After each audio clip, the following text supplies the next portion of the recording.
Today we're covering what the recent federal legislation does to Medicare, the program that most Americans 65 and older rely on for their health coverage. The Medicare changes in this legislation are different in character from the Medicaid changes that we talked about in the last video. Many of them are long-term risk rather than immediate cuts to current benefits. But they have a practical implication for families managing a parent's coverage right now and in the future. So I have a disclaimer. Medicare is complex. Individual situations vary, and the information in this video is for general educational purposes. For guidance specific to your parent's situation, contact your state health insurance assistance program, otherwise known as SHIP, which provides free, unbiased Medicare counseling, or contact Medicare directly at 1-800-MEDICARE. Welcome to Sandwich Generation Life. On this channel, I discuss topics that affect those individuals raising kids while taking care of their aging parents, otherwise known as the Sandwich Generation. I have an upcoming Medicare deep dive video. This will cover what Medicare is, what it covers, how you qualify, and critically what it does not cover. Please subscribe to my channel so you don't miss that video.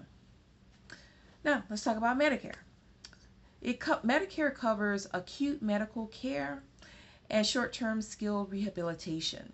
It does not cover long-term custodial care, the kind of care that most families eventually need for an aging parent. The fundamental structure has not changed under this legislation. Medicare remains the same program with the same basic coverage design. What has changed is the financial pressure on the program itself and a handful of specific provisions that affect families directly. So let's get started. So let's talk about the first change. The first change is an automatic cut of $500 billion over starting this year up to 2034. The most significant Medicare item in the legislation is something most parents Medicare coverage will not feel immediately. But this matters, this change, this cut matters for long-term sustainability of the program. The federal budget rules called PAYGO, I don't know if you've heard of that, but it stands for Pay As You Go rules. Require that legislation that significantly increases the deficit triggers automatic spending cuts for certain programs, including, guess what, Medicare. The legislation was signed in on 2025, significantly increased the federal deficit. Under these rules, unless Congress takes action to waive or offset the deficit impact, Medicare faces automatic reductions estimated up to $500 billion between 2026 and 2034. So what this means? Well, it doesn't mean that Medicare benefits are being cut tomorrow. The automatic reductions require congressional inaction, and Congress has historically acted to prevent or limit PAYGO Medicare cuts. This has happened before. There's no reason that it may not happen again. So what it does mean is that the Medicare Trust Fund is more under pressure. The solvency horizon for the Hospital Trust Fund, and this is the part of Medicare that pays for inpatient care, and it's being projected to arrive sooner. And if and when the trust fund reaches insolvency, automatic benefit reductions would apply unless Congress intervenes again. So all of this stuff was put into place in 2025 in the piece of legislation signed into law then. However, future Congresses can alter these changes. So, this is where, you would have to put pressure on lawmakers if some of these changes are affecting you in a negative way.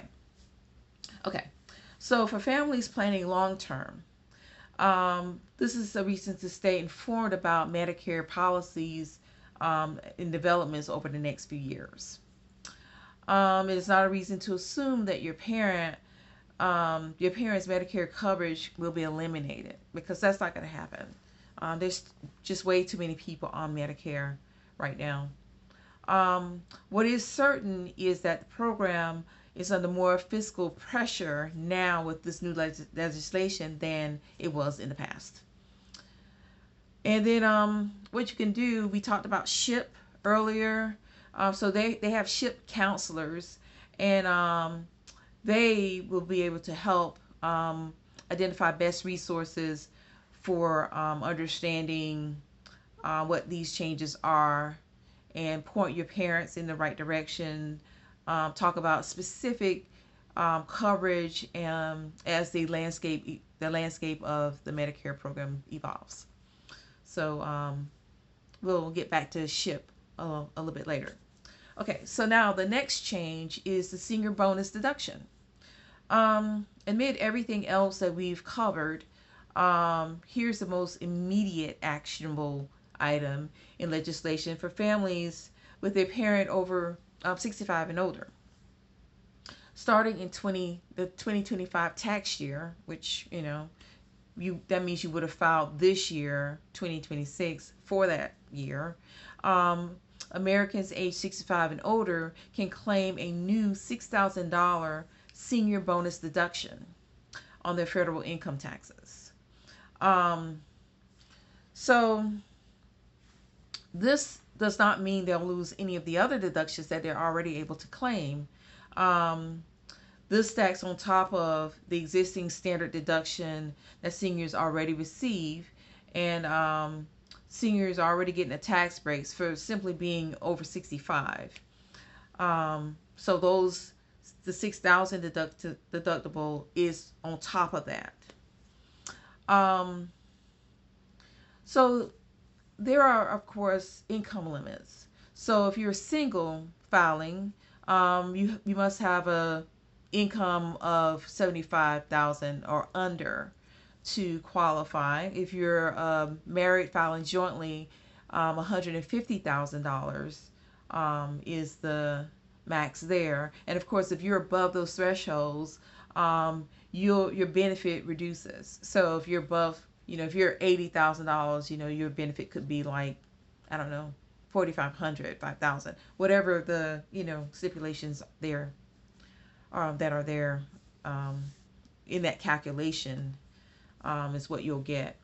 It's one important note to make is that Medicare parents' Medicare costs, the deduction does not affect modified adjusted gross income for the purposes of IRMAA.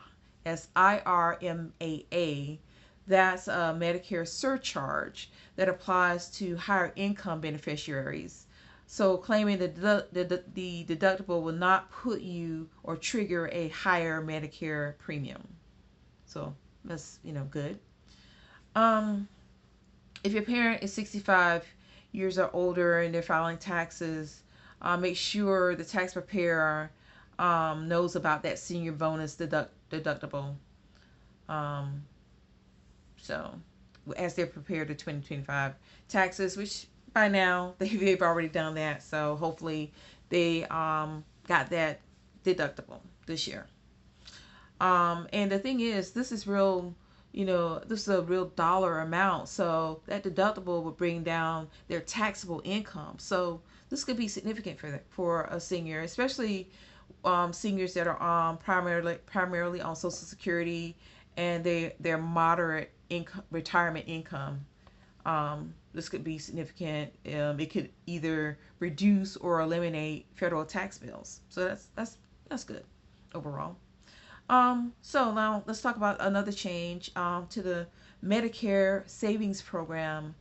Um, so the Medicare Savings Program are one of the most underused benefits available to lower income Medicare recipients.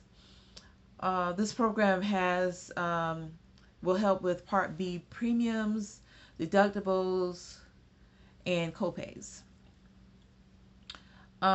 They are administered at the state Medicaid offices and can save qualified seniors hundreds or thousands of dollars per year. So the change in this legislation is to the Medicare Savings Program expansion. So that was supposed to occur, right away, but that has been deferred to 2035. Um, but there is an existing Medicare savings program that remain in place, and they can still go out and apply for that. Um, and that's, of course, if your parent has limited income and is on Medicare. Applying for the existing savings programs will, help them, and they can apply at the state Medicaid office. Now, in this video, you'll hear me talk about Medicare. This is a Medicare video, but there's still links between the two programs, Medicare and Medicaid. So even though this is a benefit for Medicare, you would actually go to the Medicaid office in your state to apply for it. Interesting. Okay. So to check whether your parent qualifies, even before you go down to the office, you want to, possibly check. You can call SHIP and talk to a SHIP counselor, and they can help you evaluate that. You can also call 1-800-Medicare. They can provide some information for you on that as well. So good luck on that one. So now the next change is for dual eligibilities. And these are families that or parents that qualify for both Medicare and Medicaid. So this is this population obviously is that combination. They're called dual eligibilities. So that's interesting. But these are typically older adults, of course, and they're low income and they have significant care needs. So this is very specific population. They use Medicare for acute medical care and Medicaid to cover long-term care. The cost sharing between Medicare does not, when Medicare does not cover it, then of course Medicaid would cover it. These are, like, for instance, if your parent is in like a nursing home funded by Medicaid, Medicare covers like the medical visits, hospitalization, and short-term skilled care.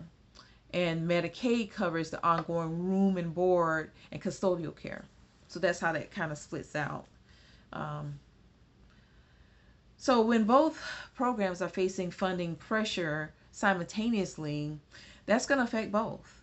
As they do under this legislation, so dual eligibilities face pressure from both sides at once. Medicaid funding reductions affect care facility capacity. Medicare funding pressures affect the physicians and specialists assess that happens alongside the facility care. So, so it's just important to kind of watch this. If your parent is a dual eligible, receiving both Medicare and Medicaid, this is in this moment, you want to look at the benefits and correctly coordinate with SHIP, a SHIP counselor, so that they can help you navigate these changes. So now let's talk about physicians. So physicians that take care of patients that are on the Medicare program, they're getting a raise. So that's good. Apparently, they have been had was like their pay rate was had not kept pace with inflation, so they're getting a 2.5% increase, um, which is still modest, but they had a 2.83% cut. So it's going to kind of, cut into the cut. So they're getting 2.5%. And so I guess, that's going to really, really be modest if you subtract that out. But this could be better for your parent because this means that it possibly could bring more physicians on board because not all physicians take Medicare. So it's possible that that can be a change there. Um, for families of a parent on Medicare, the practical concern here is that physicians across access over time. So as these payments have been smaller, like the fees that the doctor can charge for like someone with on regular insurance is higher than on Medicare. So I mean, it could maybe be the difference between you keeping a physician, um, versus losing one, as far as your parent. And of course, as you get older, you want to, obviously keep a physician that knows everything about your history and all that stuff. So you don't want to lose them. So this is a good thing in the long run. So the next change is for immigrant families. So one specific change in the legislation that affects a segment of um, the audience directly is green card holders. So lawful permanent residents. So they now face a 5-year waiting period to gain access to eligibility to Medicare or Medicaid. So this affects both programs. Previously, lawful permanent residents who met the other eligibility criteria, age and work history, income, asset limits, things like that, could access Medicare and Medicaid under the new law. I mean, right away, just like everybody else. But under the new law, there's a 5-year waiting period. So just be aware of that as a green card holder. So for families with a parent who is a green card holder approaching Medicare eligibility age, and who is in the need of Medicaid long-term care, this waiting period has real, of course, immediate consequences. And it affects your family. If it affects your family, or if you want to see if it affects your family, you can always consult a elder law attorney. And their experience. Well, actually, make sure that attorney is experienced with the immigrant side of eligibility side of Medicare and Medicaid. Because I think you just not all are. So I'm just bringing that up. Let's see. And so those are like all the changes that are listed so far. And of course, these can change with future Congresses. So, but this is what's in the law right now. So what do you do right now? So let me close with specific actions that matter most for families managing a parent on Medicare. The first is to check the Senior Bonus Deduction. If your parent is 65 years or older, make sure the tax preparer is applying that $6,000 deductible with the 2025 tax return. And you can still look back at it. Obviously talk to any tax preparer if it's going to make a difference. I don't know. Maybe you can go back and make a change to that, do a amendment to the tax returns. I don't know if it's worth it, but just think about that for next year. Um, and because there's real money on the table. $6,000 of what you're taking off of your earned income is incredible. So, um, second, if your parent has limited income, explore the Medicare Savings Programs. Even though the expanded part of that is not available right now, there is still a part of that program, still out there. So they can contact their local Medicaid office or SHIP counselor to see whether they qualify for the program, um, which helps with Part B, premiums, deductibles, and copays. These programs exist now and are worth applying for. So, you know, even if you don't know, just consult those individuals. It's probably worth looking into. Third, if your parent is dual eligible, receiving both Medicare and Medicaid, consider a SHIP counselor review of the coverage that they currently have, and you can talk to an elder law attorney as well. Consult on whether the Medicaid planning in place is still appropriate given the changing landscape.